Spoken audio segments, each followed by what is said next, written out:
మనం మన హిందూ మతంలో హయగ్రీవుడిని కూడా విష్ణు అవతారంగానే పరిగణిస్తూ ఉంటాం. ఈ రోజు ఈ వీడియోలో నేను హయగ్రీవుడి గురించి పూర్తి కథ, ఆయన యొక్క అవతార విశేషాలని ఈ వీడియోలో పొందుపరుస్తున్నాను. పూర్తి వీడియోని మీరు చివరి వరకు చూసి మా ఛానల్ని సబ్స్క్రైబ్ చేసుకుని లైక్, షేర్ అండ్ కామెంట్ చేస్తారని రిక్వెస్ట్ చేస్తున్నాను. ఇప్పుడు మనం ఆయన రూపాన్ని గనక చూసామంటే ఆయన తెల్లటి గుర్రం యొక్క తలతో ఉంటారు. అలాగే తెల్లటి వస్త్రాలు ధరించి ఉంటారు. ఆయన శరీరం కూడా తెల్లటి వర్ణంలో ఉంటుంది. ఆయన తెల్లటి కమలం పైన కూర్చుని ఉంటారు. ఇదంతా కూడా ఒక జ్ఞానానికి ప్రతీకగా మనం తీసుకోవచ్చు. సో ఆయన యూజువల్గా ఏంటంటే జ్ఞానానికి సింబల్ ఆఫ్ గాడ్ అన్నమాట. ఆయన సరస్వతి మాతలాగే జ్ఞానానికి దేవుడిగా పూజించబడుతూ వస్తున్నాడు. ఈ హయగ్రీవ అవతారం యొక్క విశిష్టతను మనం పూర్తిగా అర్థం చేసుకోగలిగితే, ఈ అవతారంలో ఏంటంటే ఆయన జ్ఞానం అనే వెలుగు ద్వారా చీకటి అనే రాక్షసుల్ని తొలగించడానికి విష్ణుమూర్తి హయగ్రీవ అవతారం రూపంలో మన ముందుకి ఈ భూమి మీదకి వచ్చారని మనకి స్పష్టంగా అర్థమవుతుంది. ఈ అవతారం చాలా శక్తివంతమైన అవతారం.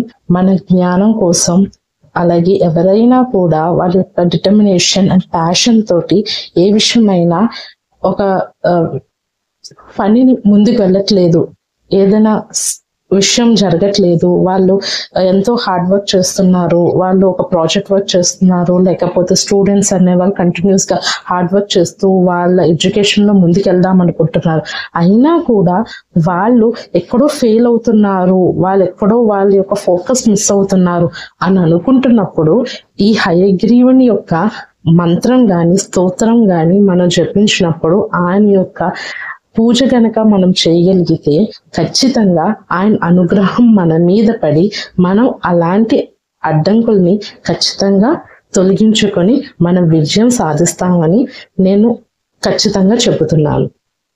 ఇలాంటి గొప్ప విషయాలు మన హిందూ మతంలో ఉంటాయి కాబట్టి మనం ఎన్నో ఒడిదుడుకులు దాటుకుని ఇప్పటికీ మన హిందూ మతం అనేది, మన సనాతన ధర్మం అనేది ఇంకా ముందుకెళ్తుంది. ఎన్నెన్నో బ్రిటిష్ పోరాటాలు గాని, పోర్చుగీస్ గాని, దాని ముందు ఎన్నో దండయాత్రలు గాని, మొఘల్స్ గాని, ఎన్నో మన చరిత్ర చూసుకుంటే మన సనాతన ధర్మం అనేది ఇన్ని వేల సంవత్సరాల నుంచి ఎన్నో ఆటుపోట్లు తట్టుకుంటే ఇప్పటికి ఇప్పుడు కూడా ఇంకా వాటిపైన మన సనాతన ధర్మం మీద ఎన్నో అఘాయిత్యాలు జరుగుతున్నా కూడా ఇంకా కూడా నిలబడి ఎంతో మందికి సహాయపడుతూ వాళ్ళ జీవితాల్ని మారుస్తూ, మన జీవితాల్ని మారుస్తూ, నా జీవితంలోనే కూడా ఎన్నో సంఘటనలు జరిగాయి. అవి ఇంకెప్పుడైనా నాకు సమయం ఉంటే అవి మీతో పంచుకుంటాను. కానీ ఎన్నెన్నో గొప్ప విషయాలు నా జీవితంలో జరిగాయి. సో మీ లైఫ్ లో ఎప్పుడైనా కూడా ఏదైనా ఫోకస్ అనేది మీరు మిస్ అవుతున్నారంటే ఖచ్చితంగా హయగ్రీవుని యొక్క పాదాలను మీరు తాకండి. ఖచ్చితంగా మీరు మీ లైఫ్ లో మీ హార్డ్ వర్క్, ఏదైనా డిటర్మినేషన్, డెడికేషన్ తో చేయాలనుకుంటుంది, ఏదైతే మిస్ అవుతుందో అది ఖచ్చితంగా సక్సెస్ అవుతుంది. అది హయగ్రీవుని యొక్క శక్తి, ఆ పవర్ అనేది మీరు ఖచ్చితంగా అది టేస్ట్ చేస్తారు. విష్ణువు యొక్క ఈ అవతార సృష్టి గురించి ఎన్నో కథలు ప్రచారంలో ఉన్నాయి. ఇందులో ఒక వెర్షన్ స్టోరీ తీసుకుంటే, సృష్టి తయారవుతున్న సమయంలో విష్ణుమూర్తి బ్రహ్మదేవుడికి వేదాలను ఎక్స్ప్లెయిన్ చేస్తున్న సమయంలో ఈ వేదాల యొక్క శక్తిని గ్రహించిన మధు మరియు కైతబులు అనే ఇద్దరు రాక్షసులు ఆ వేదాలను దొంగిలించి సముద్రపు అడుగు భాగంలో వాటిని దాచిపెట్టారు.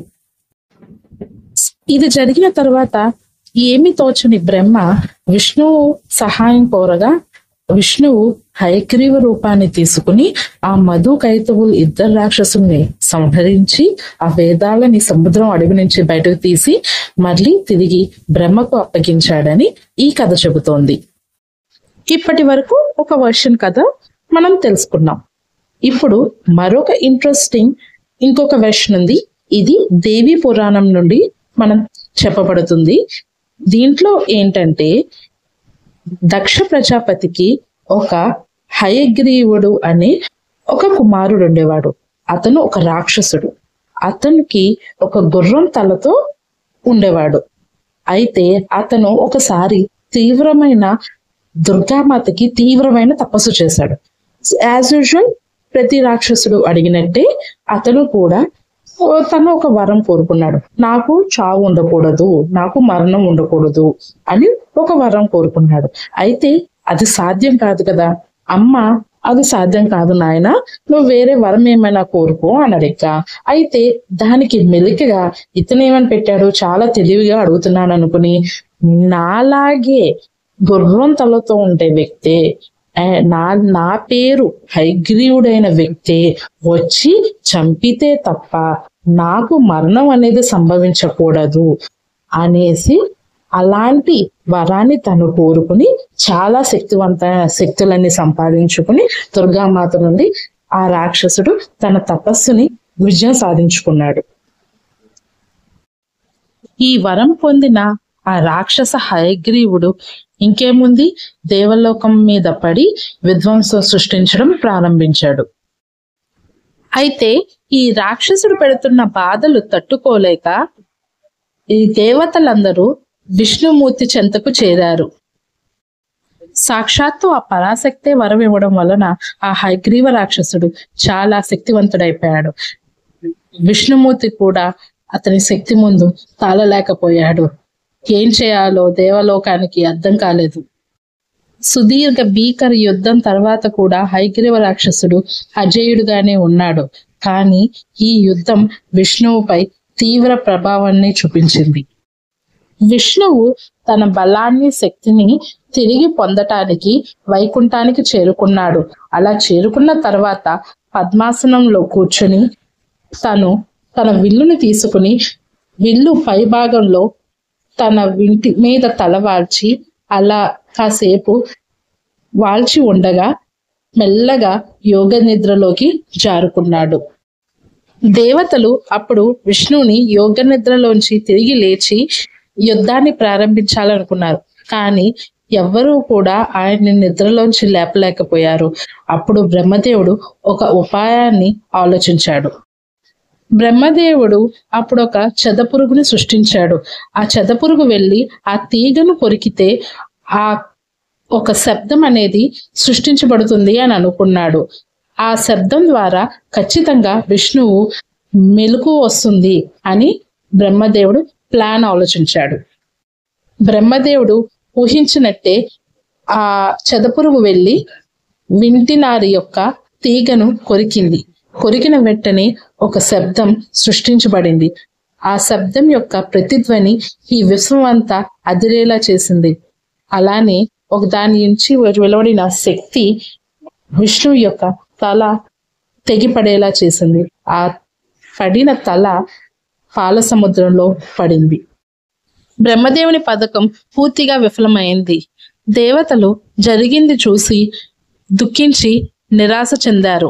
వారికి వేరే మార్గం తోచలేదు. వారికి ఇప్పుడు ఉన్నది ఒకటే మార్గం, అమ్మవారిని ప్రార్థించి ప్రసన్నం చేసుకోవడం. దేవతలు పరిపరి విధాలుగా ఆది పరాశక్తిని కీర్తించడం ప్రారంభించారు. ఆమె ప్రత్యక్షమయ్యి వారి సమస్యలు తీర్చడానికి ఆమె ఎదురు నిలిచింది. వారు ఎంతో సంతోషించి అమ్మవారికి జరిగిన సంఘటన అంతటిని వివరించారు. అప్పుడు ఆమె ఏదొక దైవిక కారణం వల్ల ఈ సంఘటన అంతా జరిగిందని వారికి ధైర్యం చెప్పి మళ్ళీ విష్ణువు తన లక్ష్యాన్ని సాధించిన తర్వాత యథారూపాన్ని మళ్ళీ తిరిగి పొందుతారని వారికి హామీ ఇచ్చింది. అప్పుడు అమ్మవారు ఒక తెల్ల గుర్రపు తలని తీసుకొచ్చి విష్ణువు తల బదులు ఈ గుర్రం తలని పెట్టమని అతికించమని బ్రహ్మదేవుడికి ఆదేశించింది. అదే విధంగా బ్రహ్మదేవుడు ఆ తెల్ల గుర్రపు తలను తీసుకొచ్చి విష్ణుమూర్తి శరీరానికి అతికించాడు.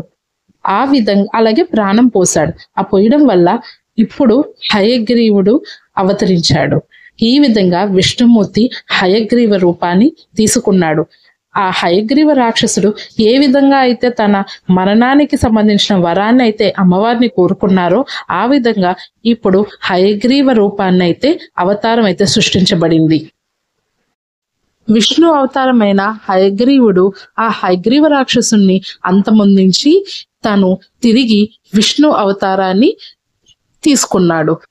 ఈ విధంగా హయగ్రీవ వృత్తాంతం అంతా జరిగింది. హయగ్రీవ అవతారం పరమార్థం కేవలం హయగ్రీవ రాక్షసుని అంతమొందించడం మాత్రమే కాదు, చీకటి అనే ఒక రాక్షసిని సమూలంగా నిర్మూలించడం, జ్ఞానం అనే వెలుతురిని ఈ విశ్వమంతా వ్యాపించడం కోసం హయగ్రీవుడు జన్మించాడు. ఈ అవతారం ఎంతో చాలా ఉన్నతమైనది, శక్తివంతమైనది. జ్ఞానం అనే ఒక జ్యోతిని వెలిగించింది. విద్య, వాక్కు, జ్ఞానం వీటన్నిటికీ ఈ హయగ్రీవ అవతారం అనేది పూజించదగిన దైవం. వైష్ణవ సాంప్రదాయంలో హయగ్రీవుడు చాలా ముఖ్యమైన దేవుడు. ఏదైనా పవిత్రమైన విషయాలు మరియు ఏదైనా లౌకిక విషయాలని మనం ప్రారంభించేటప్పుడు హయగ్రీవుడి యొక్క ఆశీర్వాదాలు తీసుకోవడం చాలా ఉత్తమమైన విషయం. శ్రావణ మాసంలో వచ్చే పౌర్ణమి అంటే రాఖీ పండుగ రోజున, అలానే మహానవమిలో వచ్చే 9వ రోజున ఈ హయగ్రీవ స్వామికి ప్రత్యేక పూజలు నిర్వహిస్తారు. హయగ్రీవ స్వామినే హయ శిరస అని కూడా అంటారు. హయ అంటే గుర్రం, శిరస అంటే తల. ఇప్పుడు మీకు స్క్రీన్ మీద చూపిస్తున్నవి వచ్చి ఆంధ్రప్రదేశ్లోను మరియు తెలంగాణ, మన తెలుగు 2 రాష్ట్రాల్లో ఉన్న హయగ్రీవ స్వామి దేవాలయాలండి. ఇవి చాలా పురాతనమైన దేవాలయాలు. ఆల్మోస్ట్ ఈ 5 దేవాలయాలు కూడా చాలా పురాతనమైనవి. దీంట్లో ముఖ్యంగా నాకు తెలిసి అందరూ కూడా, ప్రతి తెలుగు వాళ్ళు ఆల్మోస్ట్ తిరుమల వెళ్ళిన వాళ్ళు అందరూ కూడా హయగ్రీవ స్వామిని దర్శనం చేసుకునే ఉండుంటారు. నార్త్ మాడ స్ట్రీట్ ఉంది కదండి, అక్కడ హయగ్రీవ స్వామి దేవాలయం ఉంటుంది. మీరు ఒకసారి గుర్తు తెచ్చుకుంటే మీకు జ్ఞప్తికి వస్తుంది. ఆ దేవాలయం చాలా ప్రసిద్ధమైనది, చాలా పురాతనమైనది. అక్కడ ఒకటి, అలాగే మనకి యాదగిరి గుట్టలో కూడా ఒక హయగ్రీవ స్వామి దేవాలయం ఉందండి. ఆ తర్వాత ఉప్పల్లో ఒకటి ఉంది హైదరాబాద్ లోని, అలాగే మచిలీపట్నంలో కూడా ఒక హయగ్రీవ స్వామి దేవాలయం ఉంది. మీకు కుదిరితే వీలైతే ఒకసారి వెళ్ళి ఆయన ఆశీర్వాదం తీసుకోండి. నేను ఈ వీడియోలో హయగ్రీవ స్వామి యొక్క అవతార విశేషాలు పూర్తిగా వివరించానండి. మీకు గనక ఈ వీడియో నచ్చినట్లయితే ప్లీజ్ లైక్ చేయండి, నలుగురికి షేర్ చేయండి, అలాగే మా రామ్ ధార్మిక్ వ్లాగ్స్ ఛానల్ ని సబ్స్క్రైబ్ చేసుకోండి. ఈ వీడియో ఇంకా ఇన్ఫర్మేటివ్ గా, ఇంకా ప్రాపర్ గా రావడం కోసం మీరేమన్నా మాకు సజెస్ట్ చేయాలనుకుంటే ప్లీజ్ కామెంట్ సెక్షన్ లో మీ కామెంట్ తెలియచేయండి. అలాగే ఇంకేమైనా కొత్తగా హిందూ మైథలాజికల్ విశేషాలు తెలుసుకోవాలంటే ప్లీజ్ కామెంట్ సెక్షన్ లోనే టెక్స్ట్ చేయండి, మాకు కామెంట్ పోస్ట్ చేయండి. ప్లీజ్ మాతో టచ్ లో ఉండండి. మరెన్నో ఇంట్రెస్టింగ్ వీడియోస్ చేయడానికి ట్రై చేస్తామండి. ఎప్పుడు కూడా ఫుల్ ఆన్ ఎనర్జీతో మళ్ళీ మీ ముందుకి మరొక ఇంట్రెస్టింగ్ వీడియోతో మీ ముందుకు వచ్చేస్తుంది మా Ram Dharmik vlogs channel. Thank you. అందరూ బాగుండాలి. ఈ హయగ్రీవ స్వామి కృపా కటాక్షాలు మనందరి మీద ఉండాలని కోరుకుంటూ మనస్ఫూర్తిగా ఆ హయగ్రీవ స్వామికి ఈ వీడియో చేయడానికి నాకు శక్తిని, ఒక ఎనర్జీని, ఒక థాట్ ని ప్రసాదించినందుకు హయగ్రీవ స్వామికి నేను ధన్యవాదాలు తెలుపుకుంటూ అందరినీ ఆయన పూర్తి ఆయురారోగ్య ఐశ్వర్యాలతో ఆశీర్వదించాలని కోరుకుంటూ ఇంకా ఈ వీడియోని ముగిస్తున్నానండి. సర్వే జన సుఖినో భవంతు. Thank you. Bye. Take care.